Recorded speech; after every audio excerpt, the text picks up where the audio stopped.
Pronto, gente, de volta, mais uma aula de Direito Constitucional para você, mais uma aula em que estaremos dando continuidade aos nossos estudos acerca da intervenção federal. Agora há pouquinho, no primeiro bloco, nós traçamos aí algumas considerações iniciais em torno da intervenção e agora nós vamos aprofundar, né? Vamos começar com a leitura aqui do artigo 34 e nós veremos neste bloco a intervenção federal espontânea, aquela que depende da vontade do presidente da República, claro que seguindo aqui a disciplina constitucional acerca da matéria.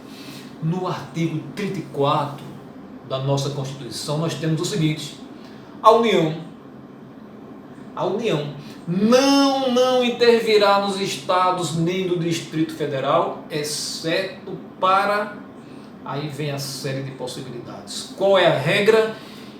Quando estamos tratando de intervenção federal, qual é a regra? É a não intervenção. Em respeito ao princípio federativo, lá de acordo com o nosso artigo 1º da Constituição, a República Federativa do Brasil, formada pela união indissolúvel dos estados, Distrito Federal e município, constitui-se em Estado democrático de direito. Então, em respeito ao princípio federativo, a regra no Brasil é a não intervenção. O artigo 34 nos diz isso logo no caput, mas faz a ressalva, exceto para, é possível a intervenção federal para, inciso 1º, manter a integridade nacional. Manter a integridade nacional. Outra vez, o princípio federativo sendo a base para este comando constitucional. É possível que haja intervenção federal para manter a integridade nacional. Lembra? Agora há pouquinho nós citamos o artigo 1º da Constituição. República Federativa do Brasil, formada pela união indissolúvel dos estados. Pela união indissolúvel dos estados. Distrito Federal e municípios. Então, para manter a integridade nacional, né, de repente, digamos que um ente federado queira se separar da União, né? E aí isso não é possível, na ordem constitucional que vivenciamos, seria uma situação em que se tornaria possível a intervenção federal. Aqui nos termos anunciados no inciso 1º do artigo 34. Mas uma outra possibilidade de intervenção federal, e entenda que esta intervenção federal para manter a integridade nacional, ela é espontânea. O presidente da República não precisa ser provocado para isso. Não precisa receber uma requisição do Poder Judiciário para isso. É de iniciativa dele, a discricionariedade é do presidente da República. Claro que vai sofrer o controle político, né? O Congresso Nacional será acionado para se manifestar a respeito, podendo manter a intervenção ou podendo suspender aquele ato, aquele decreto interventivo. Mas o artigo 34 nos diz que a União não intervirá nos estados nem no Distrito Federal, exceto para... Já vimos a primeira possibilidade, manter a integridade nacional, e a segunda, para repelir invasão estrangeira ou de uma unidade da federação em outra. Para repelir invasão estrangeira ou para repelir a invasão de uma unidade da federação em outra. E aqui nós estamos diante de uma observação ao princípio da independência nacional. Se nós somos lá no artigo 4º da nossa Constituição Federal, quando trata ali dos princípios das relações internacionais, né, levadas a efeito pelo Brasil, nós temos que a República Federativa do Brasil rege-se nas suas relações internacionais pelos seguintes princípios, e o primeiro dele é justamente pela independência nacional. Então, este inciso 2º do artigo 34 nos traz essa possibilidade de intervenção federal para repelir invasão estrangeira, independência nacional, ou para repelir invasão de unidade da federação em outra. Aí nós estamos respeitando com isso a independência, a autonomia, independência da autonomia política dos entes federados. Um ente federado não pode, de repente, dar a louca e invadir um outro ente federado. Uma situação dessa, né? Graças a Deus que não temos um contexto para isso no Brasil. Tomara que assim se mantenha por muito tempo, mas existe aí essa previsão anunciada na Constituição, que se um dos entes federados aí, de repente invadisse, né, um outro, quisesse suprimir a autonomia política do outro, apareceria para a União essa possibilidade, na verdade esta obrigatoriedade de decretar intervenção federal. Mas vamos continuar, né? Vamos continuar porque o artigo 34 nos diz que a União não intervirá nos estados nem no Distrito Federal, exceto para, primeiro, já vimos, manter integridade nacional, segundo, repelir invasão estrangeira ou de unidade da federação em outra, e o terceira possibilidade de se verificar a intervenção federal, nos termos do artigo 34, é para pôr termo a grave comprometimento da ordem pública, por termo a grave comprometimento da ordem pública.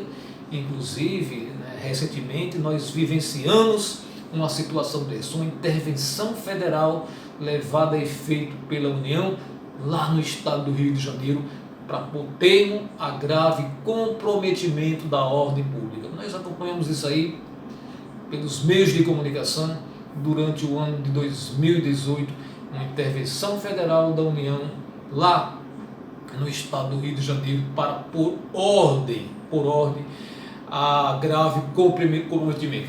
A ordem pública estava gravemente comprometida, a União precisou intervir, né? Precisou ser decretada essa intervenção federal. Cuidado, já vou dar aqui um alerta para você, não confunda a intervenção federal com simples operações para manutenção da lei e da ordem, né? Uma coisa é uma intervenção federal em que se suspende temporariamente a autonomia política de um ente federado para resolver aquela situação, e outra coisa são as operações para manutenção da lei e da ordem realizadas pela União aí nos entes federados, como a gente costuma ver com uma certa frequência, né? O Exército, as Forças Armadas estão lá no Rio de Janeiro apoiando o Estado. Se está apenas apoiando o Estado, está se somando no combate ao crime, e isso não é uma situação de intervenção federal. Na intervenção federal existe, em algum grau, o afastamento da autonomia política do ente federado, que sofre intervenção. Se você lembra, lá no Rio de Janeiro, o secretário de Segurança Pública do estado do Rio de Janeiro foi afastado temporariamente, e quem assumiu a segurança pública do Rio de Janeiro durante aquele período da intervenção foi um general do Exército. Então isso aí sim, uma situação clara de intervenção federal, decreto do presidente da República, submetido à apreciação do Congresso Nacional, que referendou. Então, mais uma das situações, das possibilidades em que se verifica a intervenção federal é para pôr termo a grave comprometimento da ordem pública. E esse foi o inciso terceiro, nós vamos saltar aqui o quarto, porque o quarto é uma modalidade de intervenção federal provocada, que o presidente da República recebe, na verdade, uma ordem judicial para fazer essa intervenção, e é matéria para o próximo bloco. Nós vamos saltar, porque aqui nós estamos tratando das modalidades, das possibilidades de intervenção federal sempre espontânea. É discricionário para o presidente da República decretar ou não a intervenção. Decretar intervenção para pôr termo a grave cumprimento da ordem pública é discricionário para o presidente da República. Por isso que uma forma de intervenção, segundo a doutrina, espontânea. Mas a próxima possibilidade de intervenção federal na modalidade espontânea está anunciada no inciso 5º do artigo 34, para reorganizar as finanças da unidade da federação, que reorganizar as finanças da unidade da federação que suspendeu o pagamento da dívida fundada por mais de 2 anos consecutivos, salvo motivo de força maior. Essa dívida fundada é a dívida que o ente federado tem para com a União por mais de 2 anos consecutivos e sem motivo de força maior deixou de pagar aquela dívida, e seja a possibilidade de o presidente da República ali discricionariamente verificar se é o caso ou não de uma intervenção federal.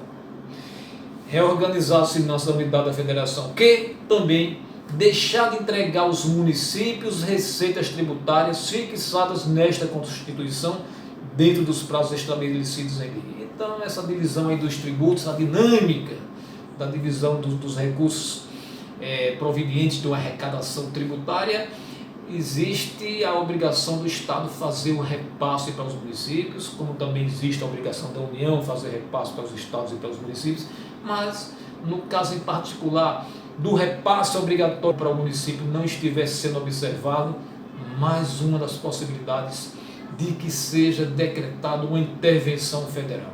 Então, gente, essas 4 possibilidades aqui anunciadas de intervenção federal são todas espontâneas. O presidente da República decreta, se quiser, para manter a integridade nacional, para repelir invasão estrangeira ou de unidade da federação em outra, para pôr termo a grave comprometimento da ordem pública e para reorganizar as finanças da unidade da federação, que suspende o pagamento da dívida fundada por mais de 2 anos, sem justo motivo, que deixa de entregar aos municípios receitas tributárias fixadas na Constituição.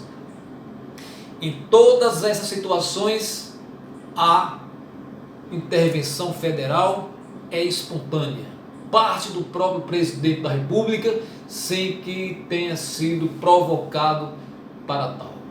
E estas foram as nossas informações para este bloco de aula. Nós ficamos por aqui, mas daqui a pouquinho mesmo estaremos retornando para continuarmos nossos estudos acerca da intervenção federal, e aí vamos retornar com a intervenção federal provocada. Diferente do que vimos agora. Agora foi espontânea, discricionário para o presidente. No próximo bloco, trataremos da intervenção federal provocada. Até daqui a pouco, aguardo você.